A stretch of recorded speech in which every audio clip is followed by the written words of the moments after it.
Hi, peeps. Hope you're doing well. Hope everything is going just hunky dory for you. Good to see you. I thought I'd pull this up. I've done a couple of these videos where I have, pulled up something, found a website, given my opinion, kind of gone through it live in real time. And people seem to enjoy those, so I'm gonna do this. I was listening to Nights Arab last night, and it I was curious as to what the interweb thinks of industrial, or what the interwebs feel are the best industrial albums of all time, blah, blah, blah. Anyway, I Googled best industrial albums and I found these lists. The top one, of course, was Pitchfork. I've already made my feelings known about Pitchfork. I am not a fan. They chose I didn't even look at their list, and I don't want to promote them. So I found this one, Consequence of Sound. I know a little bit about Consequence of Sound. Honestly, I don't read a lot of journalism on about music on the internet. It does nothing for me. I feel like most journalism on the internet is written by children who don't know what they're talking about. And I'm sure this list will probably be a little bit of that, maybe. I don't know. I just feel like music journalism is cluttered with a lot of inexperienced opinions. And I'm at a point in my life where I feel like I just know more than the average person knows about music. So I found this list. I haven't looked at it yet. I feel like that's part of the fun of doing these videos is I haven't seen the list. I can give you my reaction in real time as I see how they rate things. So right away, and I did look at the date. So this is pretty recent. You can see this came out not even a year ago. It's just, 6 or 7 months old. Or 6 months really. So it's pretty new. Or wait, no, that's 2023. God, I'm getting my years messed up. Okay, it's a year and a half old. Excuse me. Um, I think, it's up to date. I mean, what classic industrial album has come out in the last year and a half? I can't think of one. I can't even think of one in the last 20 years, much less year and a half. As I look at the photos here, obviously, here's Trent Reznor. Of course, you got to throw his ass in there. I see Uncle Al here in the center. That's a smart move. I see Throbbing Gristle. Smart move. I have no idea who this is. And I'm not sure who this is.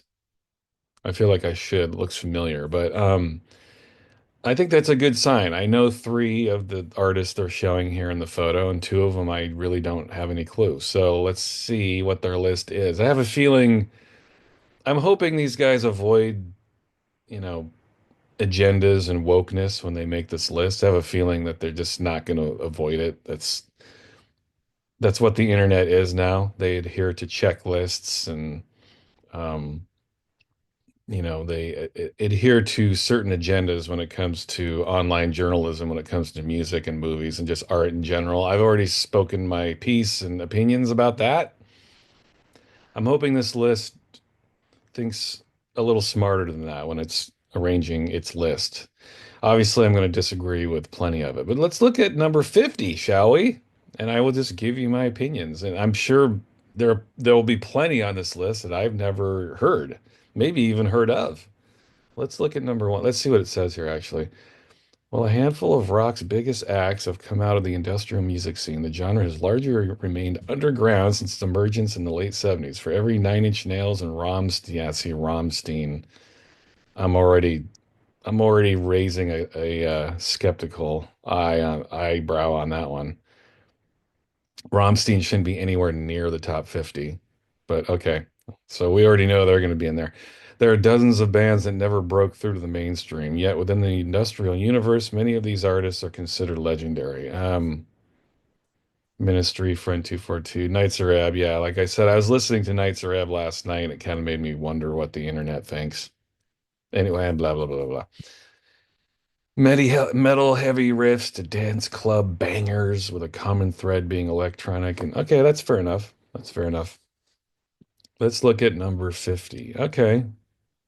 Frontline Assembly, Gashed Senses and Crossfire. Okay, that's not a bad start. That's not as frightening as I thought it might be. This is number 50. It makes me wonder what they're going to have higher up on the list. But I've talked about I made a video about Frontline Assembly, didn't I? I think I did Caustic Grip. That is my favorite FLA album. That's just, again, my opinion. This is a good album, though. I mean, I think apart from Caustic Grip, I would probably say this is my favorite FLA album. That's okay. We're off to a pretty good start. Gash Senses and Crossfire shows the frenetic capacity of FLA and is a little more eclectic than other albums in their discography. Working with Michael Balk instead of Rise Fullbloader this time, Bill Lieb's vocality was menacingly oppressive when paired with Bulge's approach to synth and percussion. Yeah, it's pretty fair. I mean, this is a good album. I like this one. All right, we're off to a good start. Number 50. What do you guys think? Of course, in the comments, let me know what you guys think of these albums and their number. I'm sure there's somebody out there who thinks that the numbering of this should be higher or not on the list at all. But I think this is already a pretty fair assessment. This is a good album, but well, I can't wait to see what's higher. Let's see. Okay. Is it Dicrups? Decrups? I'm not even going to try to say this. What's the point? Okay, yeah. Yeah, okay. That's an interesting inclusion. I'm surprised that these guys would ever even heard of this, really. This is a pretty decent album too. God, what year did this come out? I don't even remember. Let's see if they put it in here. This German ensemble would eventually settle into a sound closer to what we would consider traditional industrial, but in their earliest incarnation, blah blah blah blah blah blah blah blah, set loose on their instruments like furious primates. The guitars sound like they are being pulled forcibly apart while the drummer appears willing to reduce his kit to a pile of sawdust and metal filings. Filling. It says filings. I'm wondering if he means fillings. And is this a saxophone losing? Yeah, this is pretty good. I like this list so far. It's pretty good. It's a pretty good wrap up of the album. This is a pretty good album. All right, I'm down with this list so far. I'm glad I pulled this up. Do you agree with it? I don't have a problem with this list so far. I'm kind of enjoying this. Let's see. Three Teeth Meta War. No clue. Never heard of it. Looking at the cover, I would think that I probably would not like this. This looks like some modern, I don't know. Well, I don't want to speak to it. I haven't heard it, but looking at the cover doesn't leave me with a lot of confidence. Looks like they're trying to emote a reaction, but it's pretty boring, really. A staple in the goth rock scene in Los Angeles, Three Teeth are one of the modern bands keeping industrial alive. Yeah, I have no clue. Never heard of it. Maybe I'll look into that. Maybe I won't. What do you guys think? I have no idea. All right, Front 242 official version. Yeah, I would have to think they're going to put other Front 242 albums on here. Um, Official versions, yeah, it's a great album. Is it better than Front by Front? No, but that's just my opinion. I do a video on this? I know I've done other Front 242 videos. I don't remember if I've done one on official version, but yeah, this is absolutely, this should be on the list. An album that, even after 35 years, still sounds like a missive sent back to us from a dystopian future. I like it. I like this write-up so far. They're doing a good job. It would give us pause for a potential demise at the hands of our AI overlords if it weren't so damn danceable. Yeah, this is yeah, good write-up, good choice. I'm liking this list so far. I have no problem with this. The Three Teeth, I don't know. I don't know anything about that. But yeah, this has got to be on the list. Maybe even a little low, 47. But it's just my opinion. And this is kind of towing the line between industrial and dance and disco music. But that's what a lot of industrial music is. It's just experimental. And when you're experimenting, you try everything, including dance and disco and metal and guitars and ambient and whatever the fuck you want to throw into the kitchen sink there. So that's a good choice. Code Orange underneath. I have no clue. I don't even know, people. Code Orange? You tell me. What is this? Um, Underneath sees Code Orange doubling down on their penchant for industrial coatings that made them an early cosines artist. Glitchy Prelude, blah, blah, blah, is a hauntingly dissonant introduction reminiscent of Nine Inch Nails at their most bleakly minimalistic. Yeah, that's not saying much. Later, you and you alone, a silver, autumn, and carbine in the easy way maintain those digitized accentuations while delving into some beautiful breakdowns. Okay, I mean, I like their inclusions so far, so I think maybe I owe it to Consequence of Sound to check this out. I've never heard of Code Orange. I have no idea if it's good or bad. Are they good? Are they bad? Do you guys know? I don't know. No idea. Lingua ignota, all bitches die. No clue. No idea. Does anyone, am I saying that? I don't even know if I'm saying the name right. I don't have any idea what this is. There isn't there isn't always beauty in music, and that's something that makes the harshness of this particular din what it is. In the case of Lingua Ignota, real name Kristen Hayter, the lack of beauty in All Bitches Die comes with cathartic intention and exorcism of every type of abuse that's cursed her. You can hear it in her voice, which is the main instrument in her productions that she plays discordantly well. Okay, I'll check it out. I no idea. Never heard of her. I like the title. All Bitches Die. That's interesting. Never heard of it. And here's another one I've never heard of. Health, Death Magic. Can you tell I haven't paid a lot of attention to any recent industrial mu I'm assuming these are recent. I've never heard of this. Is this old? Health, Death Magic? Is Lingua Ignota new? I'm assuming it's newer. I've never heard of these. Health combine hedonism, nihilism, and destruction, repackaging industrial's violent tendencies into syrupy pop music. They filter their noise influences through a blunt and stylized lens akin to that of Blade's opening vampire rave scene. Okay, that doesn't sound promising. Their third album, Death Magic's okay. Yeah, the way he describes that one, I don't know that I would like that one. I've never heard of it, so I don't. I want to reserve comment, but yeah, I don't know. I've never heard of this. There's another one I have no clue. Youth Code Commitment to Complications. Never heard of it. No clue. Back in 2013, LA's Youth Code was were new tadpoles in the city's large pond of musical production. They had just released their self-titled debut at a time when not many were doing the same thing. Yeah, I have no idea. Youth Code. I'll have to check these out though. I mean, the ones I have heard of I like, so but yeah, I have no idea. I don't know. I'm being judgmental here, but I highly doubt this or this is better than any Front 242 album, but okay, let's see. No idea. Maybe I'll check these out. Here we go. All right, Nights are Ebb Showtime 42. Okay. And this has got to be in there somewhere, right? If you're making a top 50 list, you'd have to put all three of the first Nights are Ebb albums in there, in my opinion. I have a feeling that Total Age will be really high up there. I think Belief is their best album, and I know I've done a video on that.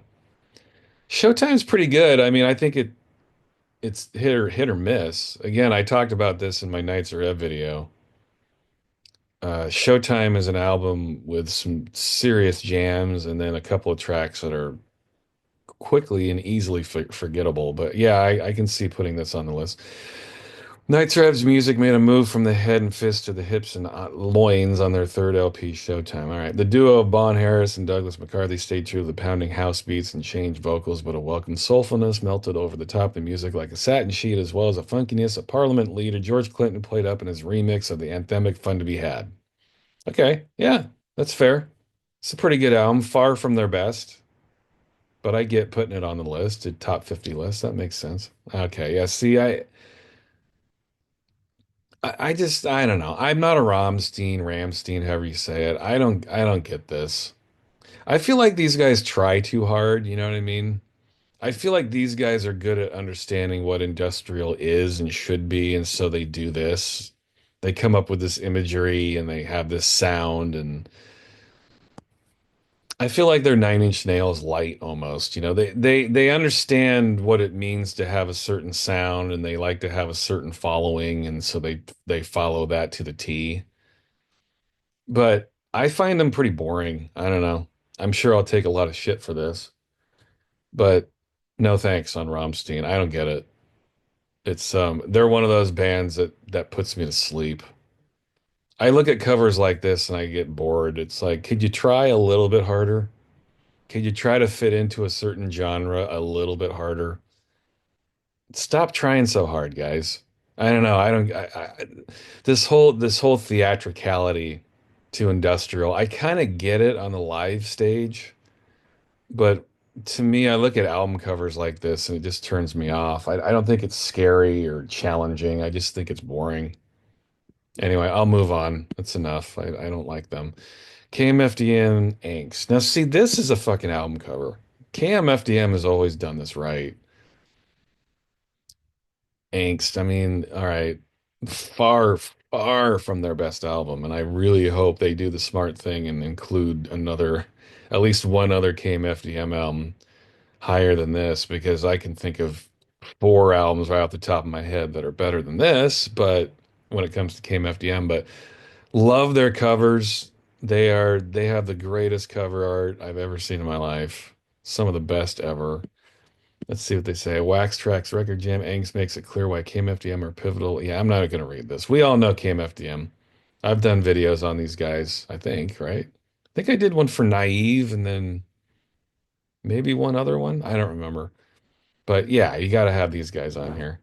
These guys, I don't love KMFDM or anything they've done in recent years, but their early shit, the 80s and early 90s stuff, I love these guys. These guys definitely helped define what modern industrial disco music is. You know, KMFDM kind of took that, they made their early industrial stuff and then they mixed in heavy metal and disco all together. And they were kind of the first to do that in the way that they did it, other than, I mean, Al Jorgensen was doing it in his way, but Al Jorgensen never really experimented with heavy industrial and heavy disco all at once. He's done disco and he's done industrial, obviously, but I don't, KMFDM to me is more of a disco band.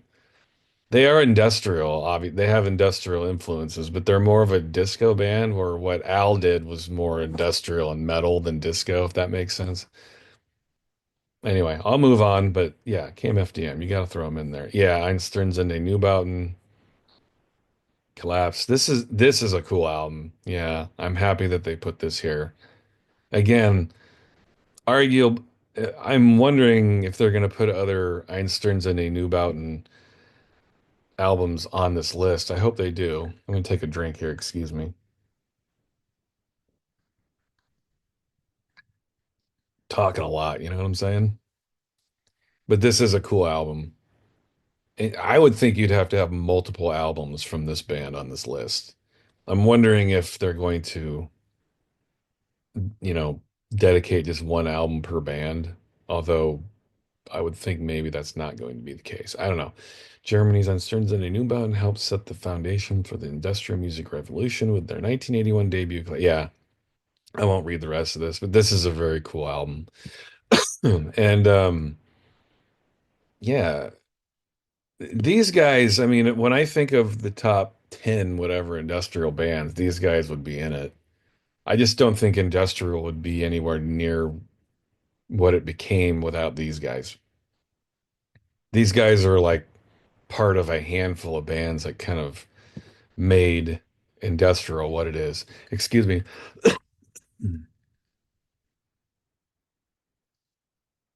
I've been sick for several weeks, really. I got a really bad flu, and I'm still kind of, the remnants are still hanging on to my throat here, still in the form of a cough. Anyway, yeah, you got to put that one in there. And of course, yeah, I really hope they put multiple Skinny Puppy albums in this list. I mean, come on now. I mean, seriously. Vivisect 6, absolutely. 38, yeah, that seems fair. I mean, maybe a little higher in my opinion, but I'm glad they put this one on here. There are a couple of other better Skinny Puppy albums, I think, but that's just my opinion. I think if someone's favorite was Vivisect 6, then absolutely. I'm not going to argue with that. I've done a video on this album. I'm not going to talk about this a lot. You guys know how I feel about this album. This is a fantastic fucking album. Great stuff. The creative tug of war between founding Skinny Puppy members Kevin Key and Nivek Over found a beautiful balance on the group's fourth album, Vivisect 6, by narrowing their lyrical focus to the various assaults on the human body and how those are mirrored in our indifference toward the natural world. Yeah, the group honed its music in response. I talked about all this too, animal experimentation, drug addiction. I talked about this in my Vivisect 6 video. This is a really fucking cool album. And I have a feeling that most of you have heard it and heard it a lot. If somehow you haven't heard this, you got to check this album out. This is absolutely one of the great industrial albums of all time.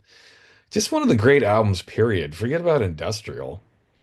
If you like soulful music, I mean, you can't really go wrong with this. This is a really great album. Yeah, they were at the peak.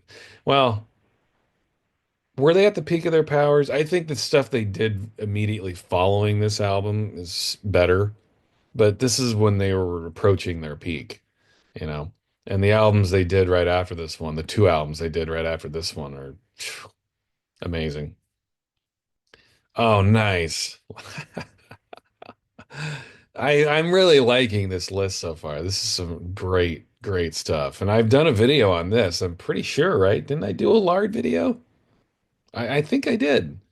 I've done over 200 videos, y'all, so I don't necessarily remember all of them, but oh yeah, come on. Lard. This is the first Al album. So obviously they have to put a Ministry album or two in the list. Absolutely, you have to put this on the top 50 list. Might be a little low for my taste, but listen, 37 is fair. And this is a great fucking album. Last Temptation to Read. Obviously, those of you who don't know, this is Jello and Al Jorgensen, Jello Biafra. Um, yeah, I've done a video on this. You guys know how I feel about lard. I love me some lard. This is them at their peak. This is their first album. They put out that EP before this, and they had a couple of albums and a couple of EPs, but this is their peak right here. Lard, Last Temptation of Reed. What a great album. Love it. Okay, see now I'm getting pissed. Filter. I'm not spending a single second on. Filter is better than lard and Vivisect 6. Fuck off. Now you're just consequence of sound. You had me and now you lost me. What? Stop it. I'm not even, no. I'm not spending any more time on that. This is okay, so this is a good, wow. This is a good album. And I don't know that I necessarily would have thought of this, but this is pretty cool. God, I haven't heard this album in a long time. DAF. Yes. See what they say. German ensemble DAF may have honed their sound into something more palatable and danceable in later recordings, but their greatest influence on the industrial genre came from their 1979 debut. I agree. This R Ham guy, I kudos to you, R Ham. I think you're doing a nice job here. God, yeah, I wouldn't have thought of this. See, I like this list. I went into this list thinking that that I knew better than what the writers were going to come up with, but I'm impressed. Get out of here. I wouldn't have thought of this, but yeah, this is God, now I need to pull this out. I've got this buried somewhere. This is a really cool album and a very early indication of what bands like this would end up influencing on all of the more popular artists. This was a blueprint album for industrial. It really was. It's very challenging. I mean, this was industrial before it was called that. So this is a challenging listen, but it definitely is really good. Um, I mean, this I almost would call this more of a punk album personally, but but it's got that experimentation to it. So yeah, well done, Consequence of Sound and R. Ham. Yeah, I'll have to pull that out and listen to it. Pigface Gub. Oh my God. I saw Pigface on this tour. Was it Gub? It was 1990 or 91. I saw Pigface. That's where I met Ogre from Skinny Puppy.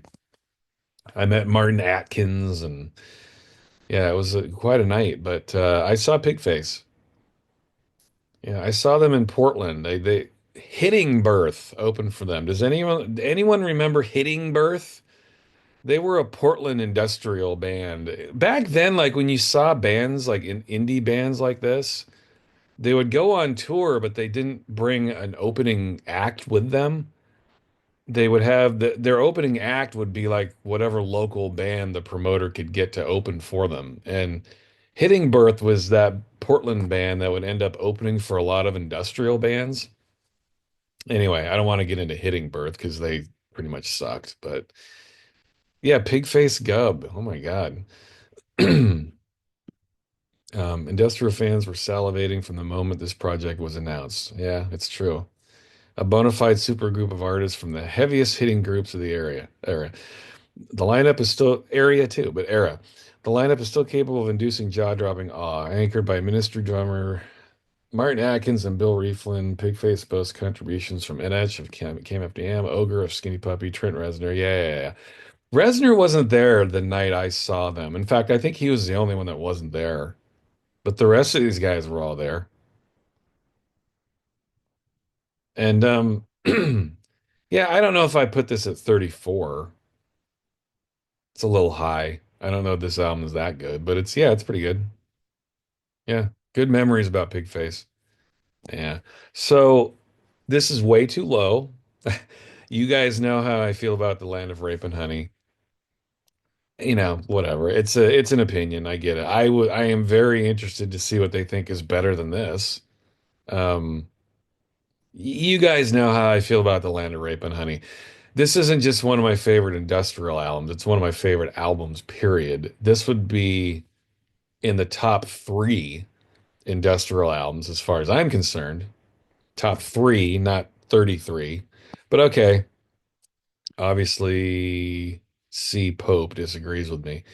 Putting together two very disparate things as Rape and Honey makes as much sense for the name of this record as do the discordant sounding tracks that comprise it. There's no real rhyme or reason to it, but that's kind of the point. I agree with that. Congruence falls to the wayside in exchange for overwhelming atmospheres. Take the title track. Yeah, I agree. It is. It's an atmosphere. I think to me that's why this album is one of the best industrial albums is it's so many other things. I tend to feel that way about art in general, movies, um, music, the albums that kind of blur the line between what it should be and what it shouldn't be, those tend to be my favorites. And I think Land of Rape and Honey is that. I think industrial music at its core is experimental music. And experimental music should be blurring lines, and that's what Land of Rape and Honey does. Is it heavy metal? Is it dance? Is it industrial? Is it what is it? It's one of those albums that kind of stands on its own island. It's hard to define. And that's why I think it's one of the key moments in industrial history. And Consequence of Sound is saying the same thing. I don't think I think 33 is way too low. As someone who lived through this time and was there, this album was huge. It it hit excuse me, jeez. It hit all of the like I think well, whatever. I've talked about this ad infinitum, but it's one of those albums that was popular but then also was underground at the same time and it's really hard to pull that off. And I'll move on. I've done more than one video on this album. Yeah, see this is bullshit. You're telling me that a Stabbing Westward album is better than any Ministry album? Get the fuck out of here. No, I'm not even that's all the time I'm spending on that. No. Nine Inch Nails, The Fragile. Yeah, there's no universe, alternative or otherwise, where this album is better than Land, Rape, and Honey or Einstein's and Neubauten or yeah. Nine Inch Nails, The Fragile. Okay. We all know that Nine Inch Nails is coming, and I'm sure there's going to be more than one Nine Inch Nails album here. I've talked about Nine Inch Nails enough. I think people like to attack me for not being a fan. I'm not a Nine Inch Nails fan. I am a Trent Reznor fan. Now you can try to make sense of that as much as you need to. I like him as a person. I like his taste in music. I like his soundtrack work. I do not like Nine Inch Nails.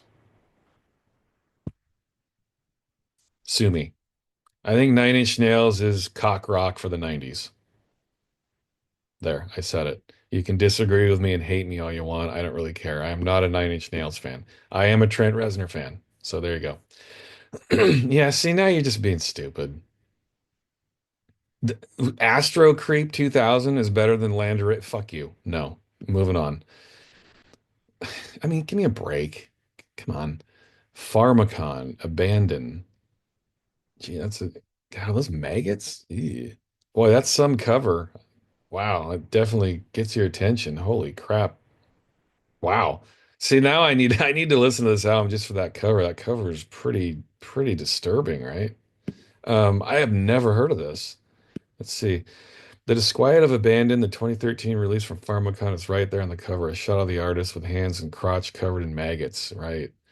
It only gets worse when the music kicks off with a strange scream that turns into a sustained, piercing drone, joined by machinery clatter and her voice strangling through digital processes. Boy, I'm on board. The future of this genre doesn't depend on the continued work of artists like Nine Inch Nails and Jonathan Davis, who I don't even know who that is. Who's Jonathan Davis? And a more realistic path is being forcibly carved out by the truly terrifying soundscapes. Wow. I'm on board. All right, let's I find myself agreeing with this person, R Ham. Yeah, I mean the cover definitely gets your attention. I can't wait to go listen to this now. All right. Pharmacon. I'm learning. I'm learning stuff today, people. Have you guys heard this? Never heard it.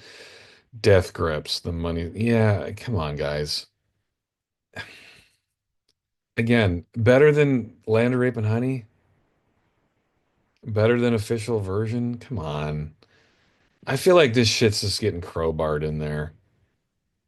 Yeah, no, I'm not spending any more time on that. All right. Cabaret Voltaire, Red Mecca. Hell yeah, man. It's funny. Cabaret Voltaire, it's like I need to do a Richard Kirk video too, man. I haven't done that.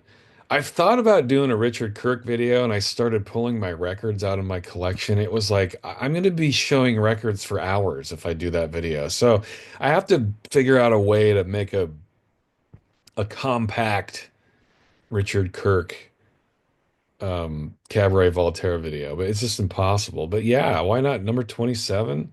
This isn't my favorite Cabaret Voltaire record, but industrial wise, yeah, I can see that. Who put this on here? R Ham. Yeah.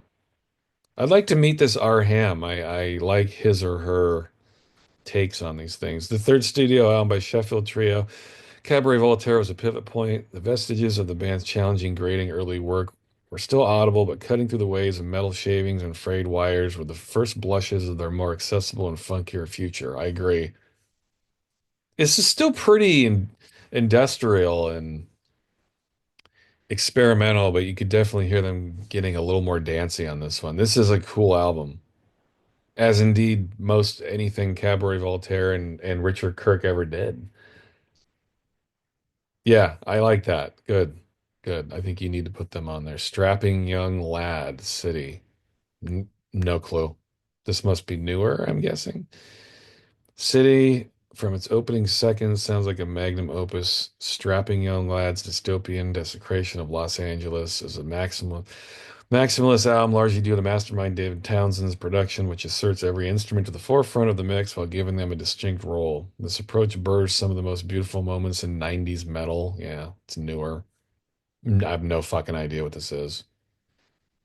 I'll check it out. I mean, I'll check out all this stuff I haven't heard of. So we're halfway through, number 26. That's coming from C. Dempsey. Okay. I'm noticing that I'm agreeing with Ham's assertions and then none of the others really. I mean, I don't know this. Again, probably being judgmental, but I have a hard time believing this is better than Land of Rape and Honey or official version or any number of things I've already seen.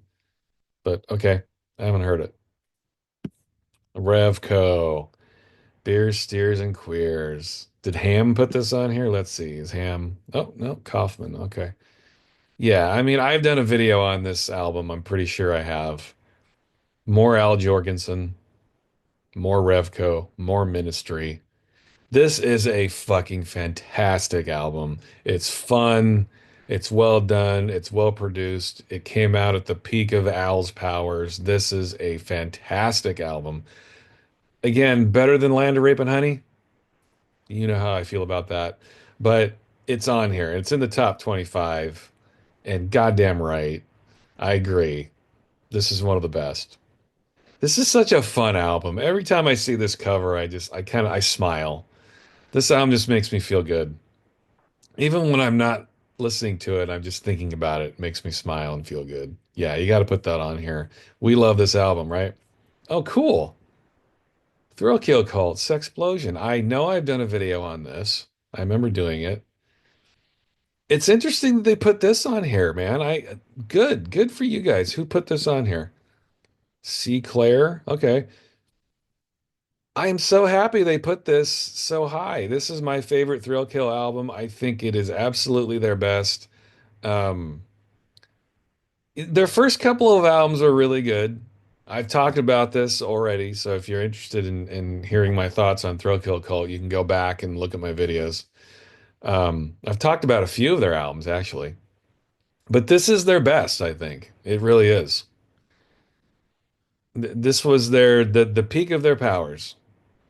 They kind of took everything they had done before it and they were going into a new direction with disco music, really, but they were still holding on to that industrial piece. I think they've more or less become a full-on disco thing now, but they married all of their influences really well on Sexplosion. This is a really fun album. In a lot of ways, like Beer Steers and Queers. These albums came out, within a year of each other. And yeah, I think a lot of the reason why I love Beer Steers and Queers is why I love Sexplosion. They're industrial and experimental, but very dancey, very fun, very accessible, but still hardcore, still kind of subversive. Very hard combinations to pull off, but good. I'm glad they included this. Great album, Sexplosion. I agree. Really fun album. Okay, really. I'm trying to reserve comment here. Static. Who put this on here? A. Erickson. Okay. No. No, and I'm moving on. I'm not even talking about this. Swans, filth.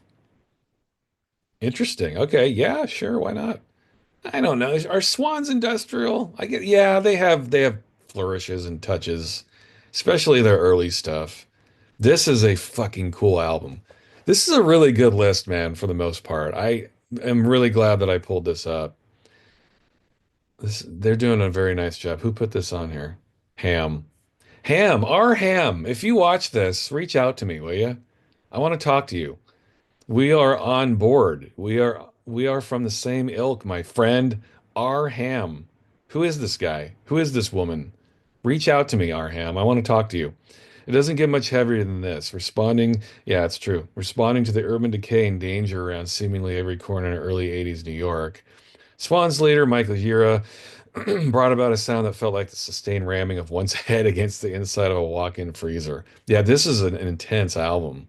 I remember first hearing this. God, I don't remember. I was young. Yeah, it blew me away. I definitely remember feeling like I'd never heard anything quite like it.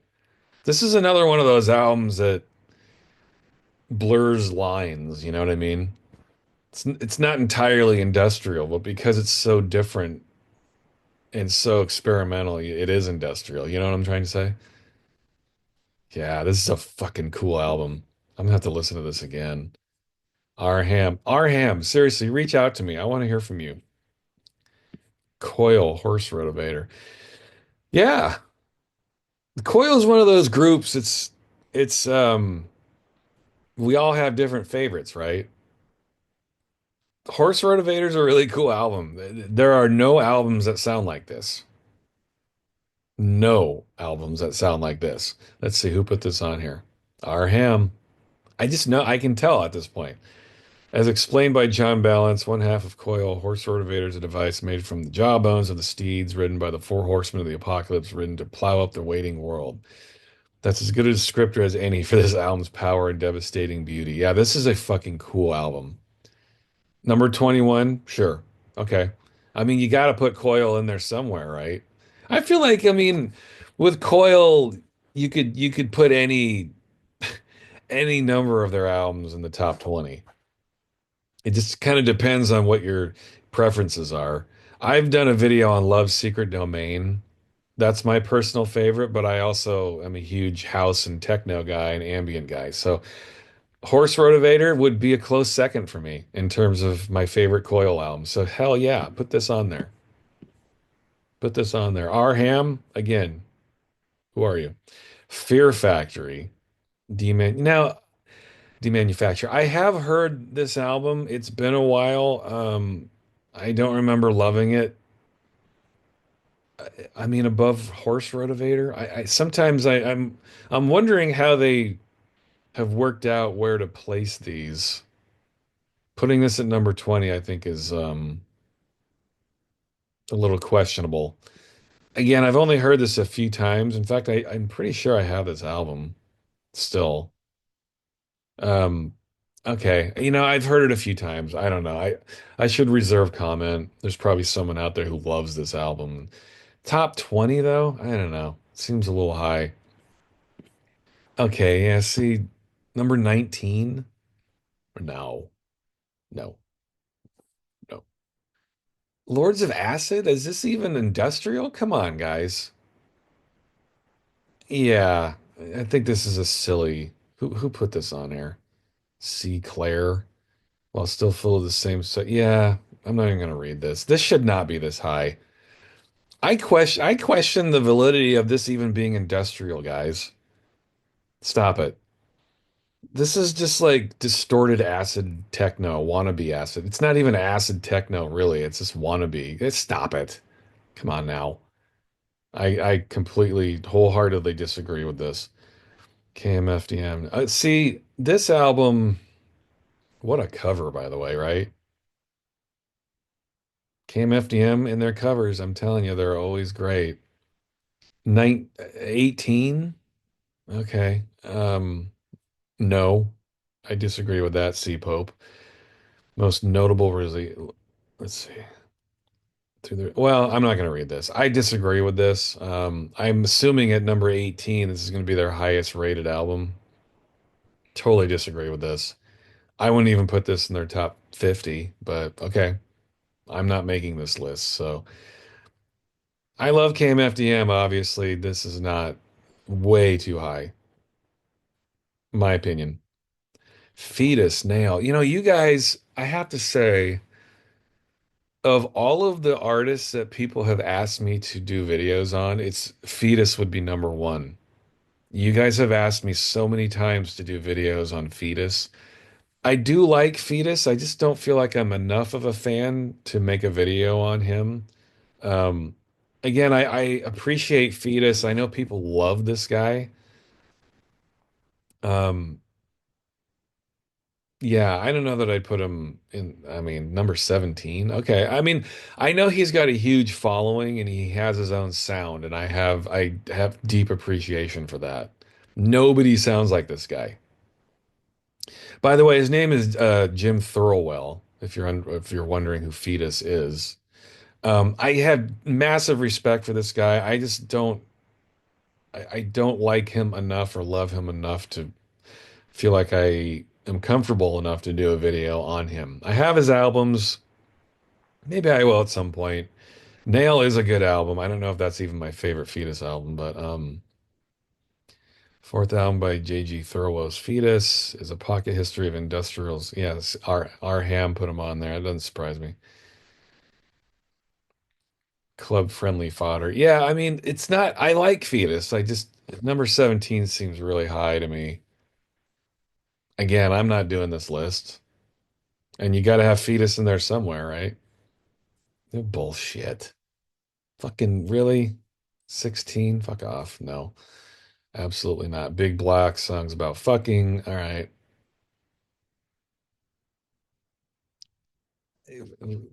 Really? Are we saying this is industrial? Okay. Yeah. All right. Sure. I guess. I don't know. Let's see what they say about it. When an album is abrasive and punishing as the final studio effort, Big Black is capable of winning over Led Zeppelin frontman Robert Plant. There's no denying its power. I didn't know that about Robert Plant. Um, I mean, I like this album, but industrial? Sure. All right. Okay. Yeah. I mean, it's an arguable point, I think, but maybe that's the point. Like if you have to wonder, this is an album that blurs lines for sure. So I will give that to you. Yes. I do enjoy this album. This is in its own world. No question about this. Um, and it definitely has industrial influences. 15, I think, is high on an industrial list, but hey, I'm not making the list. So there you go. There it is. Yeah, see, I would have thought this would be in the top 10, but 14 is I'm surprised now. Obviously, this is going to be the last one on the list. I'm surprised that Showtime made it over Belief. Again, I'm not making the list, so there it is.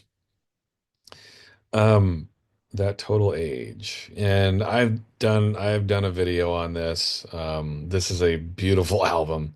Absolutely should be, in my opinion, in the top 10, but 14 is fair enough. That total age. Yeah, this in my opinion, this album is one of those moments where industrial and club music came together in a massive way for the first time. Like bands had been dabbling with that idea for a while, and then this album came out, and all of a sudden it made sense. The right people came together to marry club music and industrial music. And this was the first time it came together in a really beautiful way. This is absolutely one of the best industrial albums, and there's no question about it. And absolutely, 14 is fair enough. Oh, Nurse with Wound. Okay. Yeah. Wow. See, now I've got to dig this album out of my archives. Wow. See, I'm impressed. All right. So this is another album that I wouldn't have necessarily thought of. Chance Meeting on a Dissecting Table, a Sewing Machine, and Umbrella. Yep. This is an album I wouldn't necessarily have thought of. See, Ham. Dude, Ham. I love you, man. You're doing a great job here. I love this. One of industrial, excuse me, one of industrial music's year texts. Yep. Three lengthy tracks of skin-crawling noise, percussive rattling, unbound guitar, and what sounds like the death throes of a 4 foot tall synthesizer. Yeah, it's hard to describe. Well, it's hard to describe anything Nurse with Wound did. But again, this is like Daft before it. This is an album that I wouldn't have thought to include on this list. This is a really cool album. I need to pull this out. I haven't heard it for years. Yeah, absolutely. 13 is pretty ballsy to put that so high, but respect for even including it. Absolutely. This is a really cool album. I haven't heard it for years. Oh, here we go. The second FLA album. Yeah, people love Tactical Neural Implant. I agree. This is a great album. Number 12, I think, is high. Who put this on here? Is it Ham? Pope. Number 12? I mean, I know people love this album. They really do. I'm gonna have a drink here. Excuse me.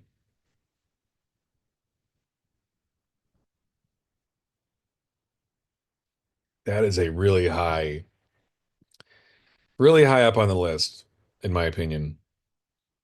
But I guess you have to put another FLA album in here somewhere, right? What do they have to say about it? Perhaps one of the most important collections of noise ever in existence. Okay. Tactical neural implant set a high standard for what EBM really is. Yeah.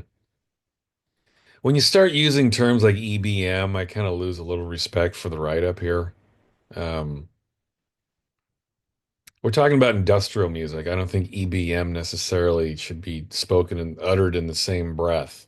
And I know that's going to cause a lot of controversy with you rivet heads. But EBM is just a throwaway, stupid, shitty, dumb term to me. Industrial is not. I guess the term industrial comes from a more pure place, in my opinion, than EBM. When I think of EBM, I think of a bowel movement. I don't think of body music. I don't know. Think about it. Electronic body music. I mean, give me a fucking break. What's techno then? What's house? I get it. I understand what you're saying. EBM is basically industrial music mixed with house and techno and dance music, whatever. I don't like it. I think it's a lazy, a lazy closed eye term. I don't like it. Anyway, tactical neural implant, fine. All right. Number 12. Come on. It's high. It's high. I don't know that I'd even have it on the top 50. I like caustic grip more personally, but okay. Sure. I'm not writing this. Godflesh, street cleaner. Interesting. You guys have also asked me to do Godflesh videos, and I do like Godflesh. I really do. And this is a cool album. Again, not an album that I would have thought of. Though not the first industrial metal album, Godflesh's debut accomplished a feat similar to what Death Scream, Bloody Gore did for death metal, instantly defined it. Yeah, okay, that's fair. Yeah. Yeah, I mean, Godflesh, I feel like Godflesh is a very particular sound and it appeals to a very particular audience.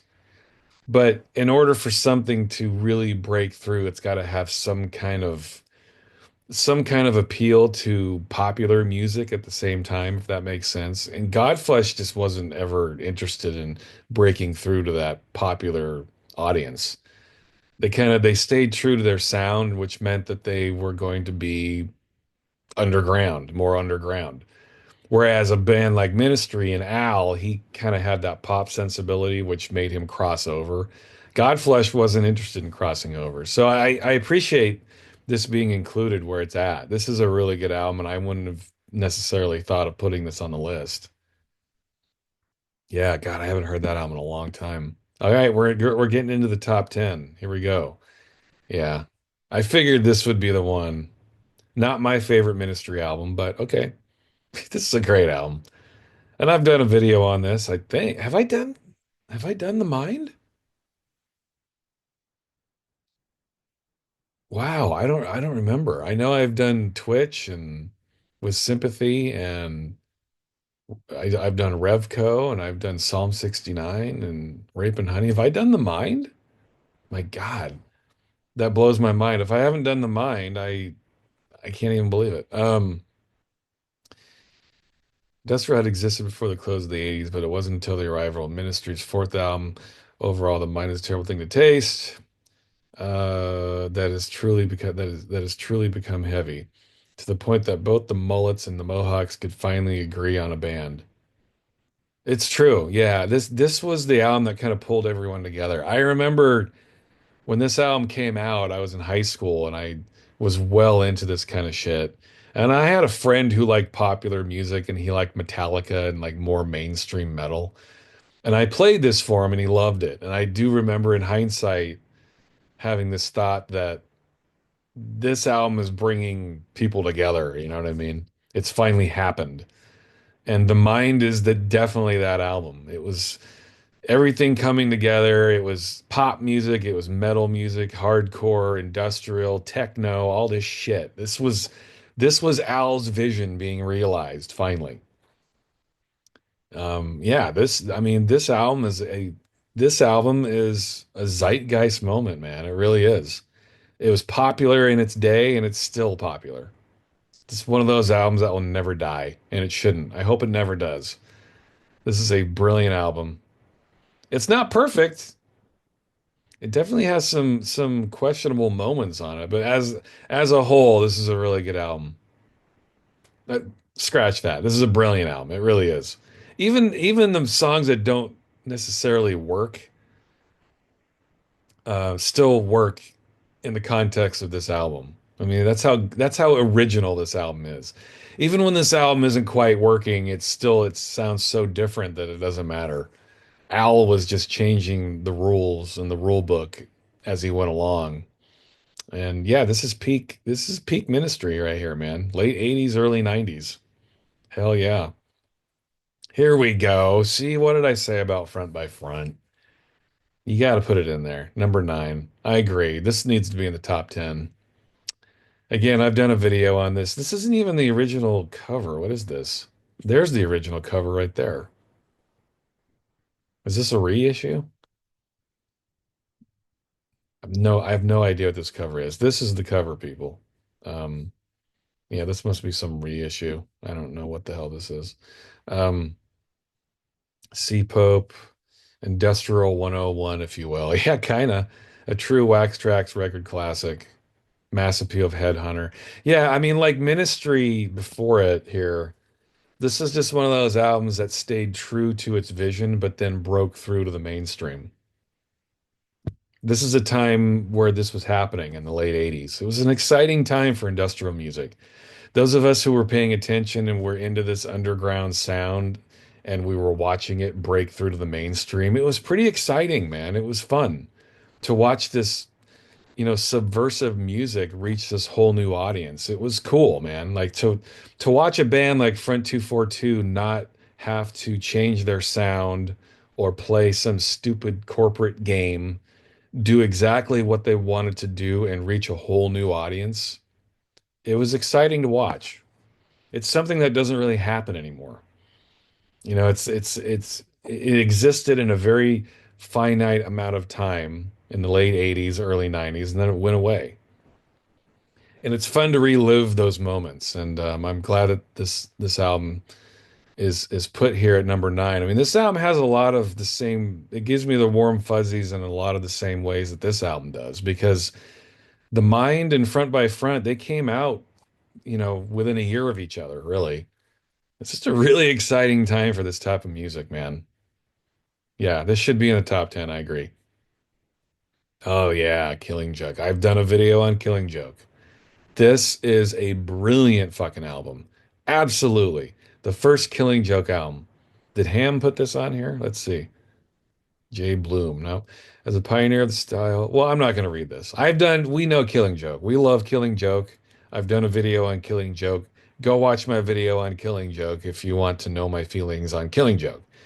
Absolutely. Number 8. Couldn't agree more. I was wondering that as I was going through this list, like, are we gonna ignore a Killing Joke? Really? Yeah, I'm glad that that's there. Where's Nine Inch Nails? There it is. Okay, yeah. I mean, what do you want me to say? Yeah, I understand them putting it in the top 10. I feel like every list of every genre you've got to crowbar one album in there that became popular, is agreeable to the most amount of people. It's the cross around everyone's neck that we have to bear whenever you read a top 10 list or a top 50 list or a top 100 list. There's always going to be that one instance where you're like, okay, there it is. You know, I don't agree with it, but there it is. And that's what the downward spiral is. Sorry guys, I don't care for Nine Inch Nails. I think Nine Inch Nails watered down and popularized all the things that are important to industrial music. I think Trent Reznor is a talented guy. It's a complicated thing. I like Trent Reznor. I think he's a good musician. I think he has good ideas. I think he's made good music. I don't think he makes his good music under the name Nine Inch Nails. I think his best music is under his own name. That is an opinion. Moving on. Leibach. Okay. Number 6. Okay. I don't know that I agree with that, but all right. There's Ham. Slovenian ensemble Laibach broke into the international consciousness with Opus Dei. I mean, okay. I can't help but notice like there are we're at number six now, and I know that the bands that are in my head aren't going to be on a list on this list. Like, where's PanCal? We're going to put Laibach on the list, and okay, you got to put Laibach in there somewhere. This is a bad example, but like Filter, we're going to put Filter on this list and no PanCal. Like, anyway, I guess I'm getting sidetracked here a little bit, but number six, really? All right. That's what they believe. What am I going to do? Argue with them? This has been a pretty solid list so far, so I can't argue with it for the most part. But again, there are some bands that are being left off of this that are pretty egregious, and we're putting Lieback in number six. So, all right. So I was wondering what their highest rated Skinny Puppy album would be. Too Dark Park. You know, I think the holy trinity of Skinny Puppy albums are Too Dark Park, Rabies, and Vivisex 6. So yeah, Too Dark Park at number five, absolutely. I agree. I think Rabies is better, but that's my opinion. I've done videos on all these albums, so go watch them if you haven't seen them.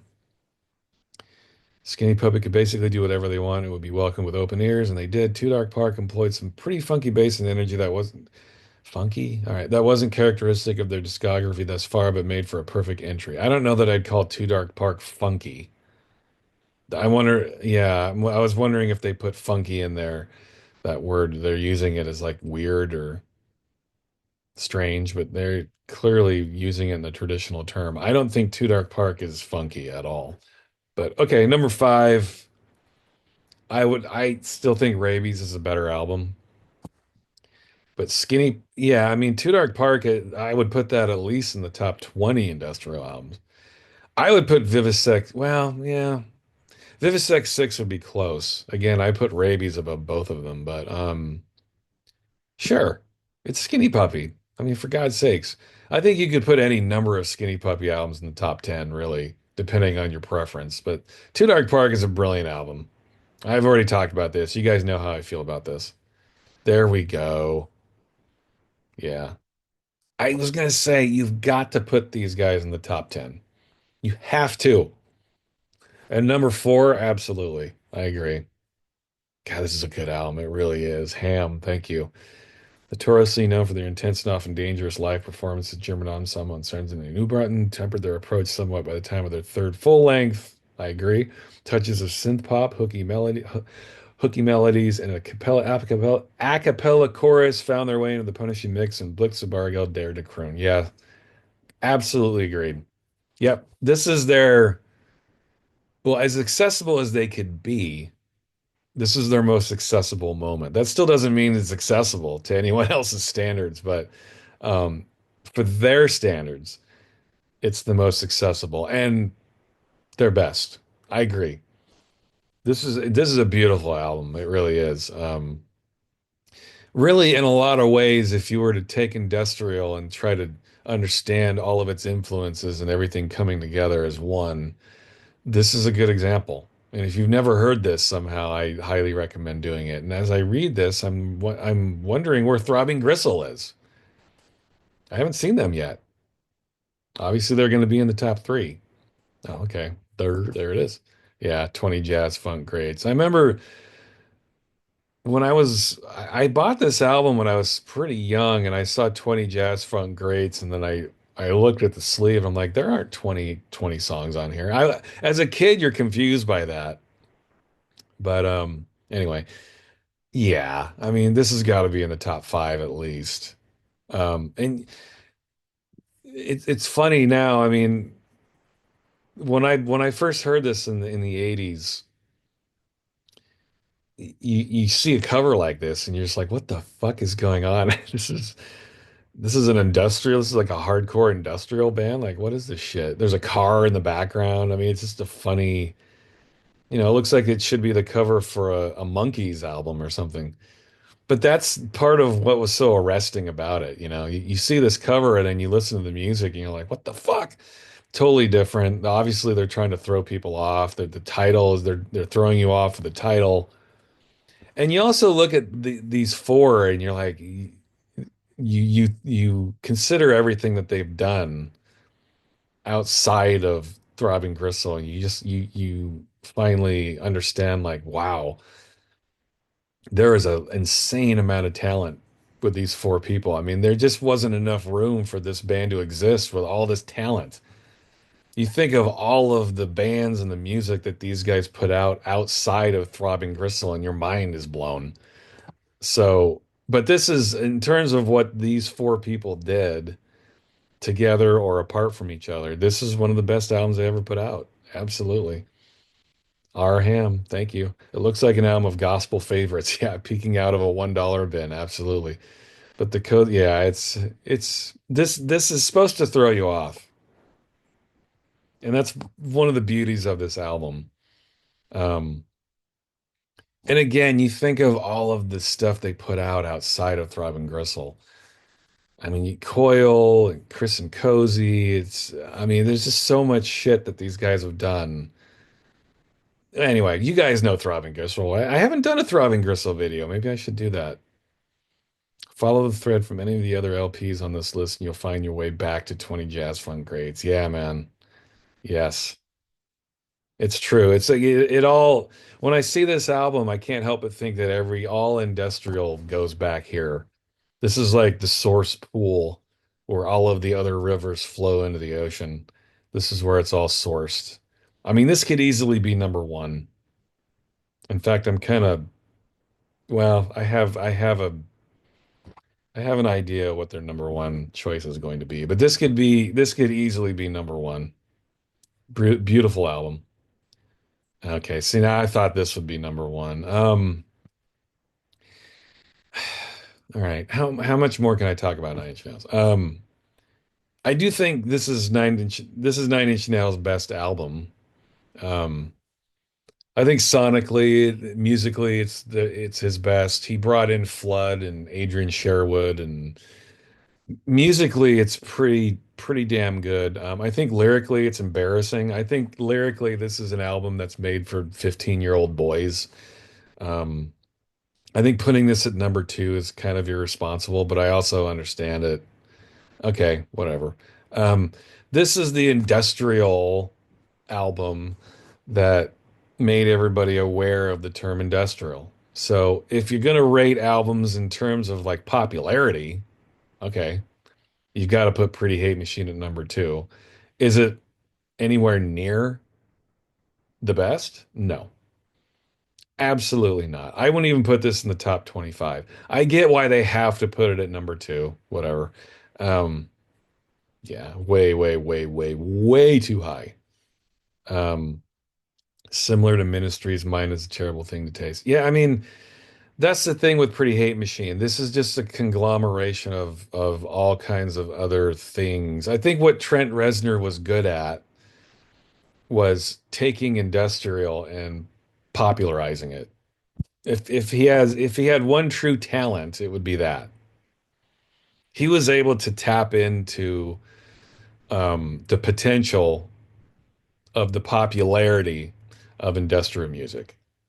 You know, he took industrial music and he put a pop twist on it before anybody else did. He was able to do that better than anybody else. Other than that, I wouldn't put this anywhere near the top 10, even top 25. But I get it. You know, you got to put it in there. Whatever. Okay, what's number one? Oh, okay. I'm surprised. Um, wow. Okay. Obviously, I love Ministry. I think Psalm 69 is far from being Al's best album. Uh, I did a video on this. Go watch my video. I'm a little surprised, so I'm trying to find the words here. I'm glad that Al is at the top. Let me say that. Al Jorgensen should absolutely be at least in the top three. Again, I think Throbbing Gristle arguably should be number one, but okay, it's Al. Okay, I get it. Um, Psalm 69. I mean, like Pretty Hate Machine, Psalm 69 did one thing and it popularized this medium. Tracks like NWO are on here, Just One Fix, Jesus Built My Hot Rod. I think a lot like Front 242 and Nights are Ebb, like these bands were able to take this very subversive sound and popularize it, and they didn't have to sell their souls to Satan. Al did that in his words, he did that on his first album with Sympathy. He sold out before he started. I've always thought he's been very harsh on himself. I think With Sympathy is an excellent album for what it is, and I've done a video on that. It's a great little slice of synth pop. But Al Jorgensen wouldn't be held down. Al Jorgensen is supremely talented. Excuse me. And Al is, I'm just happy. I'm happy he's at number one here. I think no singular entity has done more for industrial music than Al Jorgensen. I think through his vast talents and his sense of humor and his never-ending drive, he made industrial music fun. He made it accessible, but it didn't have to lose any of its intensity. For those of us who had been paying attention and didn't necessarily want to see industrial music get popularized, Al popularized it and he didn't lose any of his credibility. And I think that's why Psalm 69 is important. Now, it's not my favorite. I think it being at number one is, again, very surprising to me, but I understand it.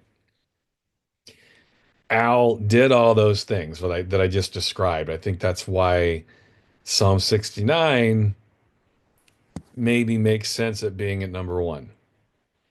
He didn't have to sell out anymore to sell all of the albums. He was doing exactly what he wanted in the way he wanted to do it, and he had a huge hit all at the same time. And that's why Al Jorgensen should be at number one. I agree. I don't think it should be this album, but sure, why not? Let's see what they write about this. The heavily influential albums cemented Ministry's legacy as industrial metal pioneers, politically charged, revolutionary, embodies what many think of when they think of industrial music. Yeah, kind of surmising what I just said, putting it all together there.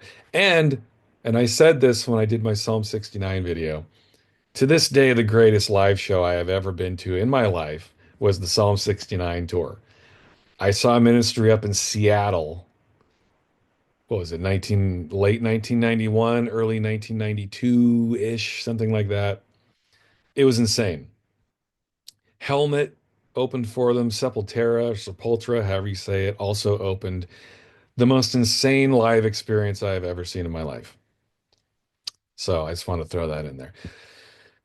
Okay, so there it is. The Consequence of Sound Top 50 Industrial Albums.